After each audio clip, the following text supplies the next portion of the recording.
Selamat malam pemirsa, di tengah krisis kemanusiaan yang belum juga berakhir di jalur Gaza, misi kemanusiaan global Sumut Flotilla kembali tertahan.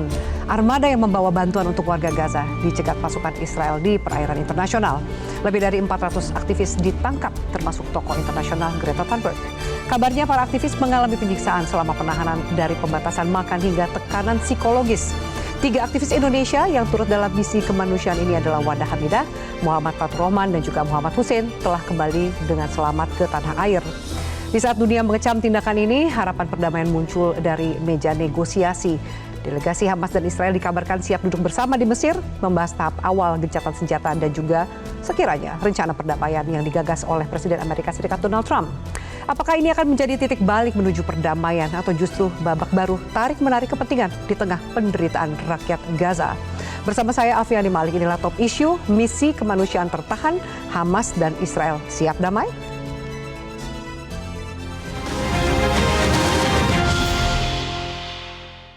Nah, pemirsa, sudah hadir narasumber di studio Metro TV. Saya perkenalkan, di sebelah saya ada Duta Besar Indonesia untuk Iran 2012-2016 serta analis geopolitik dan hubungan internasional, Mas Dian Wirangjunit. Mas Dian, selamat malam. Selamat malam Mbak Fiani. Terima kasih sudah hadir. Selamat malam pemirsa.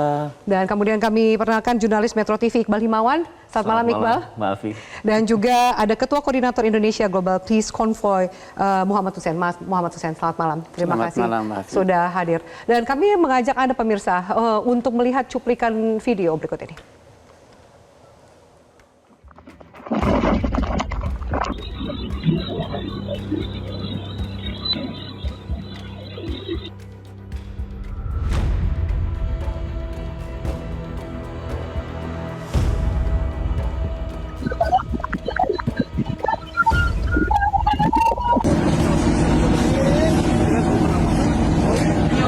Any further attempts to sail toward Gaza endangers your safety and places you within an active war zone. If you continue on your route and attempt to breach the naval blockade, we will stop your vessel and act to confiscate it through legal proceedings in court.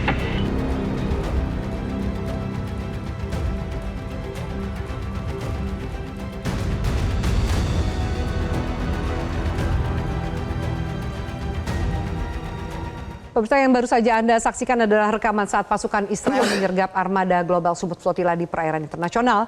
Kapal-kapal ini membawa bantuan kemanusiaan yang sangat dibutuhkan oleh rakyat Palestina di Gaza. Saya akan tanyakan lebih jauh ke Mas Hussein terlebih dahulu. Seperti apa? Karena kita tahu hampir 1 bulan ada misi kemanusiaan dengan Global Sumut Flotilla.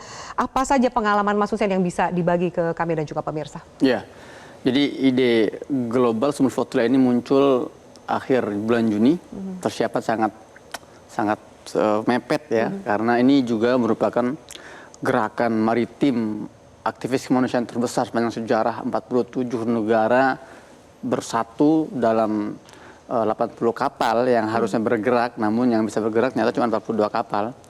Ini pengalaman luar biasa. Kami mengarungi lautan luas Mediterania, terutama di bulan Agustus, Oktober ini kan cuaca sedang kurang bersahabat, ya, ombak tinggi, dan kami kapal-kapal kecil harus mengarungi, dan semua kapal itu overload. Overload maksudnya harusnya cuma 12 orang, cuma kita pakai 20 orang gitu kan. Dan itu memang menambah risiko. Tapi intinya saat ini perjalanan yang luar biasa, mengesankan, banyak tantangan, banyak risiko. Kayak kita kehabisan air bersih di perjalanan, mesin sempat rusak, kembali ke pelabuhan dan harus merapat sampai berhari-hari. Namun semangat kami benar-benar terjaga. Meskipun dengan semua kekurangan dan risiko itu, yang saya lihat langsung di kapal itu 21 orang di kapal saya, 10 warga negaraan berbeda di situ. Semua nggak ada yang ngeluh, karena kami semua sejak awal sudah berkomitmen dan paham bahwa ini perjalanan nggak mudah. Namun apapun hal terburuk yang kita temukan di jalan nanti, nggak mungkin bisa lebih buruk dari apa yang dihadapi oleh warga Gaza selama 2 tahun terakhir. Itu yang membuat kita kuat semangat, ya kuat terus. Mas Hussein, benarkah kemudian dari berbagai misi Global Sumut Flotilla ini sebenarnya yang bisa dikatakan paling sukses karena sebenarnya dari jarak itu paling dekat ke Gaza? Tidak hanya dari jarak, tapi juga dari gemaknya ya di media sosial. Itu di luar ekspektasi Israel. Karena selama ini flotila sebelumnya seperti Mafi Marmara, kemudian Handala, kemudian Medellin, ini gemanya itu hanya beberapa hari menjelang keberangkatan dan beberapa hari setelah keberangkatan. Tapi ini gemanya sudah terasa sebulan, bahkan sudah ada serangan-serangan sea war dari Israel, serangan ke pelabuhan di Tunisia, kemudian di perairan Yunani. Nah, dan uniknya juga selain ini juga tentu jumlahnya yang terbesar, di sini ada beberapa inovasi yang kita ambil berdasarkan pelajaran dari flotila sebelumnya. Contohnya apa? Kapal observer. Kali ini pihak steering committee sudah membuat suatu protokol baru. Jangan sampai semua kapal ini direbut, dijarah. Karena antar buktinya hilang semua. Seperti kapal-kapal sebelumnya. Maka disediakan 2 kapal observer yang fungsinya untuk mengamati, kemudian mengkoordinir depan dan belakang, kemudian memberi legal support ke kapal-kapal lain. Ketika 1 hari menjelang memasuki kawasan red zone, kapal ini mengumpulkan dokumen-dokumen berharga selama perjalanan, kemudian mengumpulkan juga catatan-catatan penting, bahkan handphone-handphone yang selama ini digunakan oleh teman-teman itu kita kumpulkan, agar jangan sampai bukti-bukti ini dijarah semua oleh Israel. Karena ketika para aktivis yang diculik ini bebas, mereka ngomong kami nggak punya bukti, barang-barang kami diambil semua, dijarah semua, kapal kami dijarah semua, HP kami dijarah. Termasuk bantuan yang dibawa. Termasuk bantuan yang dibawa. Itu diambil oleh Israel. Diambil oleh Israel. Makanya dari 42 kapal yang berlayar, 2 kapal observer dan saya ada di satu dari 2 kapal observer itu. Jadi ketika kita melihat ada intercept, kita langsung aktivasi protokol observer boat setelah kita mengamankan barang-barang itu, untuk nanti ke depannya kalau diperlukan kita akan gunakan bukti-bukti ini untuk menuntut Israel di pengadilan internasional. Dan ini yang tidak ada sebelumnya, dan ini bagi saya merupakan langkah cerdas, lebih strategis dari perjalanan sebelumnya. Metro TV juga mengirim Iqbal untuk ikut dalam misi kemanusiaan Global Smooth Flotilla ini. Iqbal, satu dari sekian banyak jurnalis Indonesia, apa yang Iqbal bisa bagi? Terutama mungkin kalau Mas Hussein aktivis gitu ya, berbeda pengalamannya, mungkin juga pengetahuannya. Apakah ada persiapan sebelumnya memang sudah disiapkan untuk mengikuti Global Smooth Flotilla ini, Iqbal? Seperti kata Mas Hussein tadi, kita sangat mepet ya Mas Hussein ya, cuman beberapa hari sebelum kita harus berangkat. Itu kita cuma punya waktu persiapan yang sangat sedikit sekali. Jadi memang yang berangkat ini sudah bisa dipastikan bukan cuma jurnalis, tapi jurnalis/aktivis. Kalau cuma jurnalis doang dan tidak punya motivasi untuk membela Palestina, mungkin akan ada keraguan, wah berangkat nggak ya? Apalagi pada saat mendengar berangkat ya ke Gaza. Pasti itu akan, wah orang tua mana yang akan mengizinkan misalnya anaknya pamit ke Gaza gitu kan. Nah itu di awal, tapi kita cukup kali ini yang berbeda adalah masyarakat Indonesia itu kan semua tuh sudah lama bukan hasil lagi mendukung Palestina. Tapi selama ini terpisah-pisah Mbak Afi. Nah kemarin itu membuktikan bahwa di bawah Indonesian Global Peace Convoy itu kita semua bisa bersatu bareng. Kita berangkat mau dari latar belakang jurnalis, aktivis, dokter, pengacara, teman-teman relawan itu semua kita punya satu misi yang sama dan punya rasa muak yang sama terhadap dunia yang seolah diem aja melihat satu negara ini yang dibantu satunya lagi untuk bisa tetap seolah-olah tidak tersentuh oleh hukum, dan sementara rakyat Palestina terus dibantai dan disiarkan, semua orang bisa melihat detik demi detik, bahkan mereka mendokumentasikan kematian mereka sendiri. Nah kemudian dari awal itu yang mungkin bikin agak jiper ya, itu dikasih tahu pokoknya bawa barang yang harus siap dibuang. Semua. Contohnya barang apa? Handphone, itu handphone pasti sudah harus beli yang pokoknya nanti udah harus siap dibuang semuanya, barang-barang yang ada di situ. Karena akan dicegat ya, bukan dicegat, jadi dibajak dan diculik. Kan harus diingat ini adalah peranan internasional, Israel tidak punya yurisdiksi sama sekali untuk melakukan interception itu.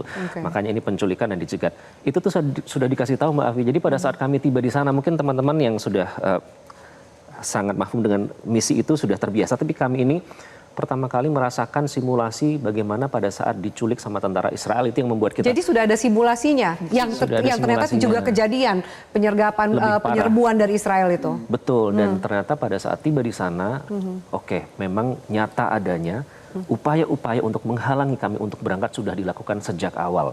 2 kali serangan drone di pelabuhan, tiba-tiba kelangkaan BBM, mekanik hilang, nahkoda diintimidasi, tanpa henti. Seharusnya kita 3 hari training bisa langsung berlayar, akhirnya harus mundur 2 minggu karena berbagai intimidasi yang diterima bahkan sejak sebelum kita berangkat, Mbak Afi. Mas Dian, kalau kemudian kita lihat misi kemanusiaan ini kan banyak sekali. Ya, dengan satu semangat yang sama seperti tadi Mas Hussein katakan, flotila juga bukan yang pertama ini. Sejauh mana sih efektif untuk kemudian kita menyampaikan pesan misi kemanusiaan dan perdamaian, terutama untuk Amerika Serikat dan juga Israel? Terima kasih Mbak Afi. Mas Hussein, Mas Iqbal, saya salut nih sama misi flotilanya nih. Buat saya begini, Gaza dalam keadaan yang amat parah dan sangat desperate membutuhkan bantuan apapun yang sifatnya bantuan kemanusiaan terutama. Karena mereka lah yang pertama harus diperhatikan, penduduk sipil, anak-anak, orang tua dan sebagainya. Segala cara praktis sudah ditempuh, baik G2G maupun di luar itu. Yang G2G-nya saja tidak mudah, harus melalui negosiasi panjang, sampai harus menggedor yang namanya Amerika untuk mengatakan kepada Israel, tolong buka dulu. Akhirnya dibuka koridor itulah.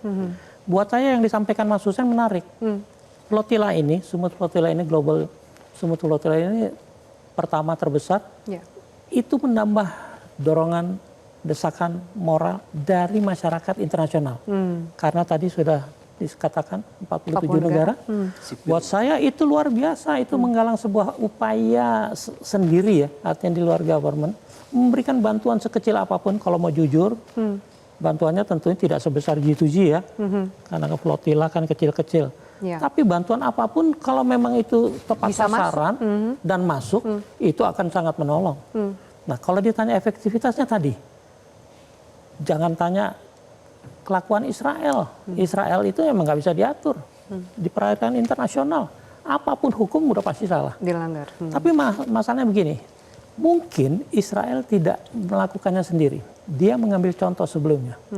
Saya pernah di Iran tadi disebut. Iran pun dalam bentuk lain pernah dikenakan sanksi.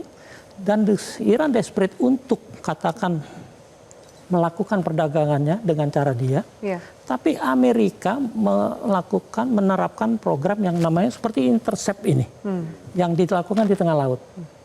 Hanya kapal-kapal ekspor impor itu kan besar-besar. Makanya kalau tadi dilihat pasukan khususnya Israel menyerbu flotila ya nggak imbang lah.